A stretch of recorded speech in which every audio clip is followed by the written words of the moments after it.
Инклюзивный музей – это в первую очередь тот, где сотрудники готовы к коммуникации, где происходит взаимодействие с людьми с инвалидностью и с людьми с разными категориями. Потому что я первый раз увидела, чтобы в музее была группа людей с инвалидностью, и это было чем-то просто это для меня в тот момент выглядело как нечто обычное для того музея, где я находилась. Вместо того, чтобы осматривать картины и так далее, я беспокоилась о том, как же мне отдохнуть, потому что я была на ножках, и тогда еще коляски не было, и бедный охранник таскал за мной стул.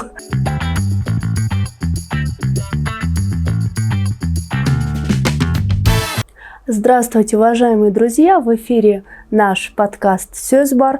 И сегодня в нашей студии наши гости Мария Щекочихина и Никита Большаков, эксперты по инклюзивным музеям. Друзья, спасибо, что смогли присоединиться к нам в нашем подкасте. И по нашей доброй традиции я начну с того, что для наших слушателей я опишу себя, как я сегодня выгляжу. Итак, у меня волосы каре, я всегда ношу очки. На мне сегодня черная кофта с длинными рукавами и вот очередной раз сегодня я в брюках. И, пожалуйста, Мария и Никита, прошу также вас себя немного описать. Хорошо. Так, я девушка, мне 26 лет, то есть я молодая девушка, у меня светлый цвет кожи, у меня волосы ниже плеч, темные, я не брюнетка, но, наверное, это называется шатенка, и у меня волнистые такие кучерявые волосы, у меня темные брови, темные карие глаза, проколот нос в левом крыле, это бросается в глаза, поэтому я обычно отмечаю это. Я сегодня одета в черную майку, сверху белая рубашка и леопардовая юбка, чтобы все обратили внимание. Да, я мужчина, мне 33 года, кажется, страшно это произносить, но, в общем, обычно говорят, что я выгляжу моложе. У меня относительно длинноватые для мужчины волосы, они немного вьются и светлые. Ну, еще, в общем, на что тоже обращают обычное внимание, это усы. Вот. А одет я сегодня в коричневую рубашку и, кажется, белая футболка. Да, футболка белая. Я считаю, что она коричневая. Да. Спасибо, ребята. И вот первый вопрос. Расскажите, пожалуйста, Мария, Никита, немного о своей работе. Хорошо, можно я начну тогда? Давай, конечно. Итак, вообще здесь я в проекте про ООН, о котором мы сегодня будем говорить, представляюсь как независимый эксперт по обеспечению доступности и инклюзивности в культурных учреждениях. Но вообще на протяжении многих лет я работаю в Музее современного искусства «Гараж». И в отделе, на данный момент он называется отдел просветительских и инклюзивных проектов, и мы занимаемся, собственно, обеспечением доступа для посетителей. Но помимо вот такого многолетнего опыта, я также сотрудничала с разными другими институциями и какими-то проектами в культуре, тоже по вопросам доступности и инклюзии. И помимо этого я еще занимаюсь исследованиями инвалидности. Это такое, возможно, хобби, но тоже интересуюсь исследовательской стороной данного вопроса. Да, я социолог. По основному месту я вообще работаю в университете.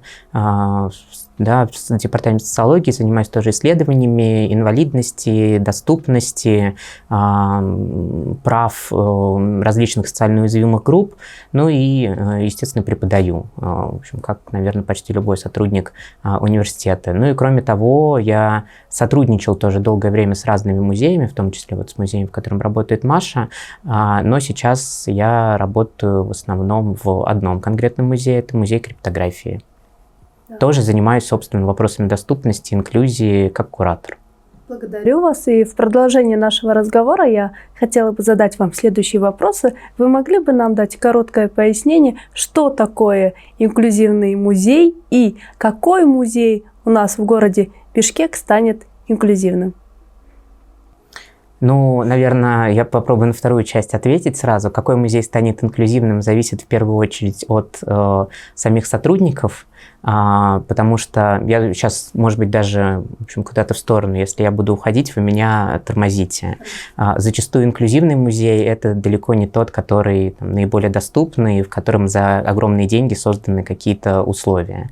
Инклюзивный музей – это в первую очередь тот, где сотрудники готовы к коммуникации, где происходит взаимодействие с людьми с инвалидностью и с людьми с разными категориями. И, собственно, например, по нашим исследованиям, иногда инклюзивными оказываются неожиданные музеи, куда, да, где нет, например, пандуса-подъемника, но куда может прийти незрячий человек, и добрые смотрители-экскурсоводы разрешают ему тактильно осматривать какие-то объекты, которые никому недоступны.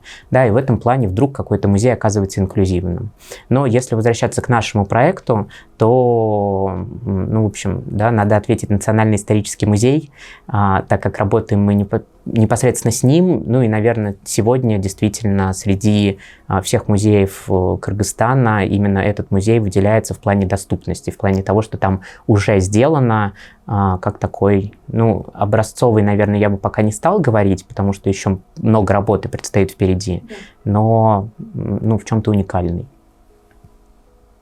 Да, и вот слушая вас, приходит мысль в голову, что я даже пытаюсь вспомнить, когда же я была последний раз в музее, в изобразительном музее, наверное, лет так 11 лет назад. И да, имени Гапара Айтиева. Ага. Да. А мы сейчас говорим про Национальный исторический музей, да, поскольку вот музей буквально по соседству, мы работаем с историческим наследием. Но я надеюсь, что вот эта практика, она будет распространяться во все культурные места, да, потому что вот я даже помню мой опыт посещения, мне больше пришлось потрудиться физически, чтобы вместо того, чтобы осматривать картины и так далее, я беспокоилась о том, как же мне отдохнуть, потому что я была на ножках, и тогда еще коляски не было, и бедный охранник таскал за мной стул. И я постеснялась, и я не сидела так много над теми картинами, которые я хотела посмотреть. Но я надеюсь, что сейчас, исходя из того, что мы идем к инклюзии, будут хорошие изменения. И вот возникает такой вопрос. Вот чтобы обеспечить доступный дизайн, что нужно для этого? И вот этот вопрос обязательно вам, наверное, уже задали, либо зададут. Дорого ли это? Ну, попробуем ответить на вопрос, что для этого нужно. Но, опять же, мне кажется, Никита довольно верно ответил, что готовность сотрудников этим заниматься. Потому что, конечно, если нет стремления обеспечивать доступность, то и вряд ли что-то появится.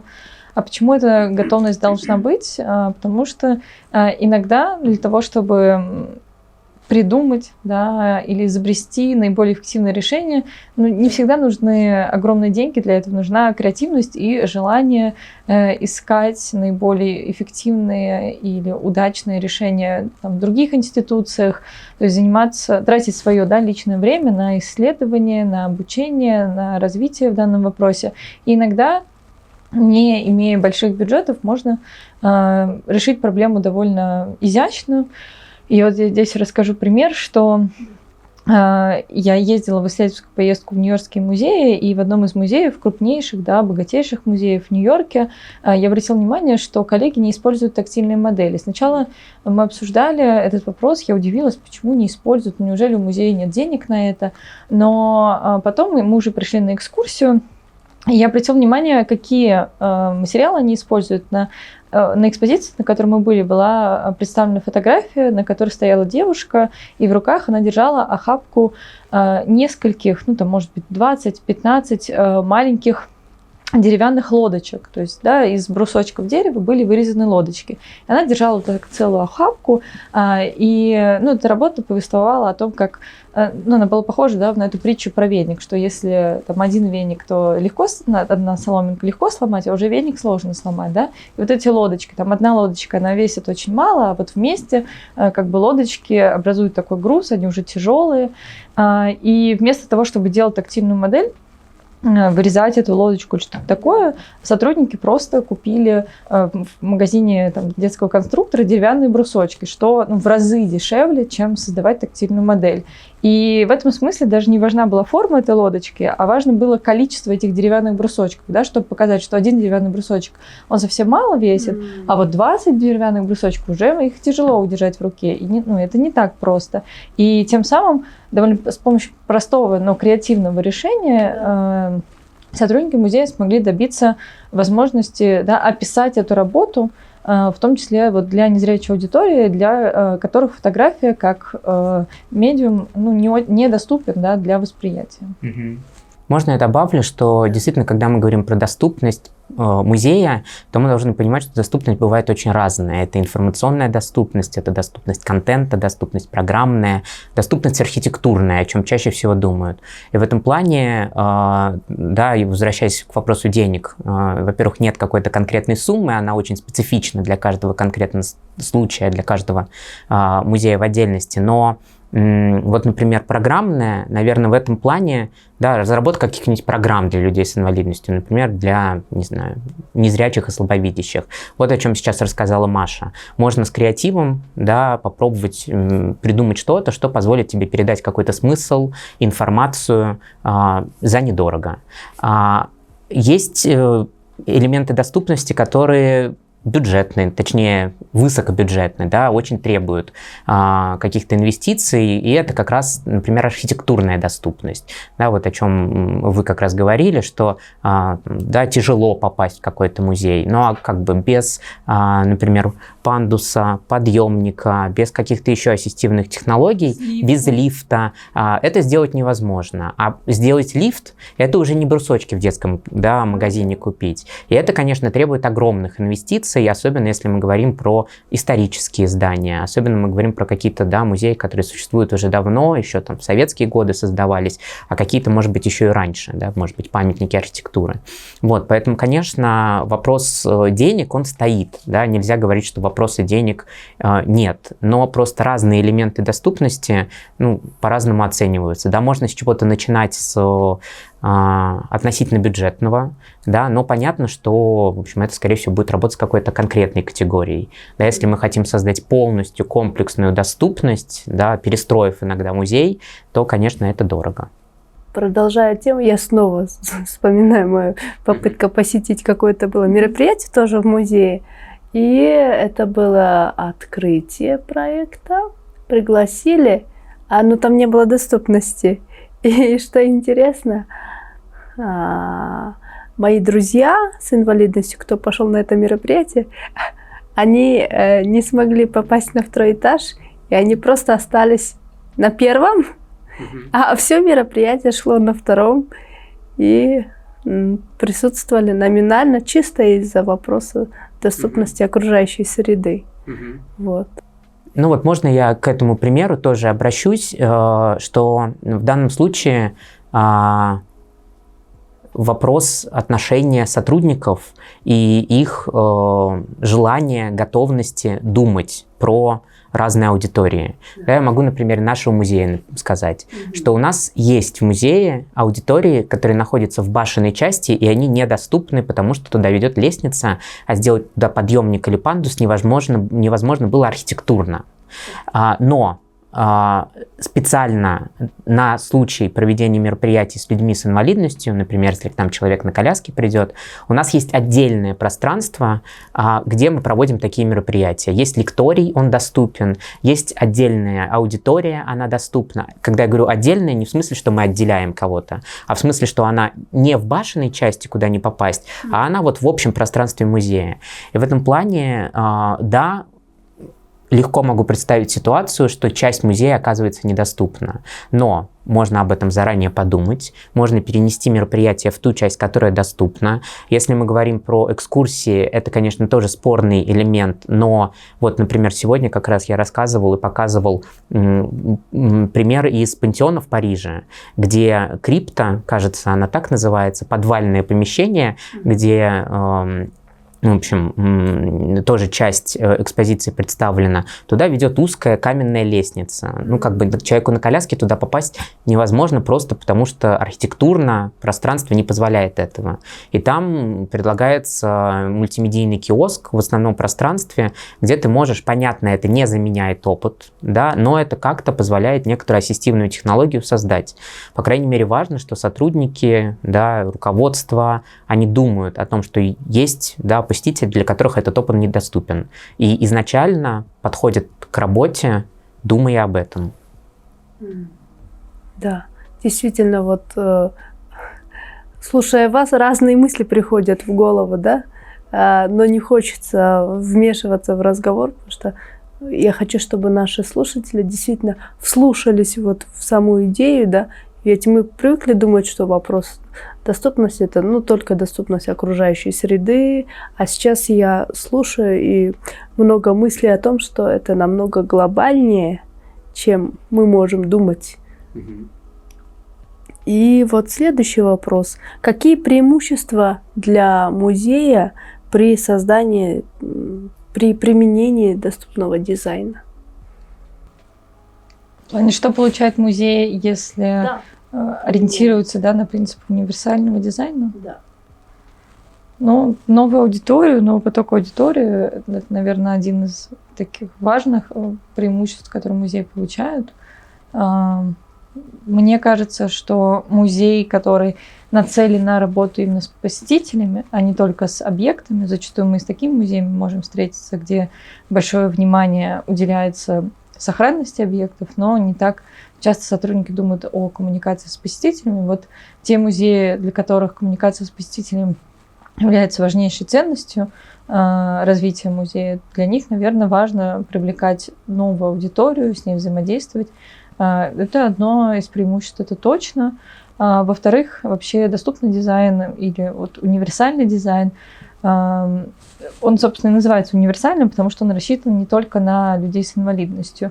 Мы всегда можем вспомнить, что решения по типу лифта, пандуса и так далее всегда актуальны для родителей с детьми в колясках.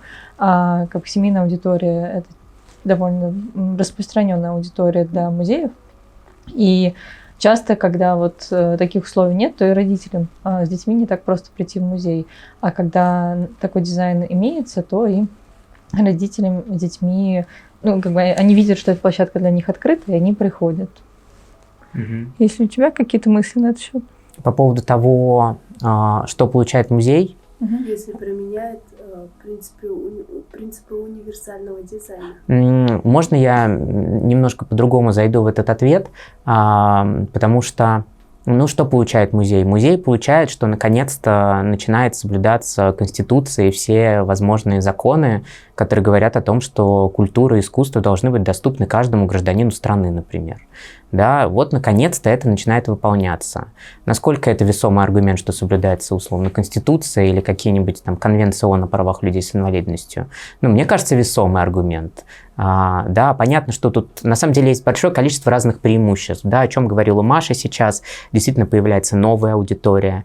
Для музея это и, в том числе, некоторый позитивный фон информационный, да, что музей работает с этой категорией. Музей получает возможность, например, привлекать какие-то гранты, дополнительное финансирование. То есть тут можно много плюсов искать, но ключевое, на мой взгляд, это то, что музей априори должен быть доступен. В смысле, это, не знаю, мне кажется, не должно подвергаться сомнению, что если это музей, не знаю, допускай национальный, исторический, очевидно национальный, то он, очевидно, должен быть доступен для всех граждан страны. А когда он недоступен для каких-то граждан, что-то, значит, не так идет. Вот. И я хотела тоже сказать свой комментарий. Это немножко про библиотеки. Сейчас вспоминаю 2015 год, когда я посетила библиотеку в Хельсинки. И он был настолько доступный, что там был и кафетерий, и детская зона. Но что меня удивило, буквально родители с детьми, с инвалидностью, без, это не важно, чуть ли они читали книги даже своим новорожденным детям, и дети были буквально везде. Библиотека снизу доверху была заполнена людьми, и это было для меня приятное удивление, что так массово люди посещали библиотеки. И хотелось бы, чтобы также люди шли и в музеи тоже, да. И следующий вопрос, но вы на него уже ответили еще в начале, поэтому я продолжу. Расскажите, пожалуйста, с какими распространенными преградами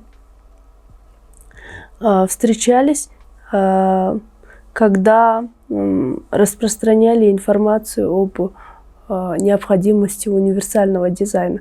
Ведь это, с одной стороны, инновационно, да, что когда ты слушаешь, что на самом деле можно применить и универсальный дизайн, что это можно применить в искусстве и культуре, да, и расскажите, пожалуйста, о преградах. Сложно просто понять, с чего начать на самом деле этот разговор.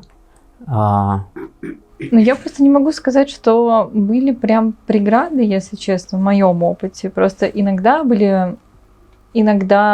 там неготовность, страх людей реагировать на запросы людей, которые занимаются доступностью и инклюзией. Да, вот, например, я прихожу, начинаю рассказывать, что нужно что-то адаптировать, менять, и иногда я вижу, что там люди немножко пугаются этого, потому что боятся изменений. Но в целом это довольно просто обычно всегда в моем опыте решалось, да, через коммуникацию, через какое-то более продолжительное время взаимодействия, и всегда заканчивалось позитивно. Я вот не могу вспомнить прям каких-то таких историй, когда совсем ничего не получилось, и это было прям невозможно решить. Ну, прям совсем, наверное, такого я тоже не могу сказать, чтобы что-то было. Другое дело, что, скажем так, аудитория, с которой мы сталкиваемся, она, как правило, идет с каким-то запросом к нам. И запрос на то, а как нам сделать, помогите нам адаптировать условно.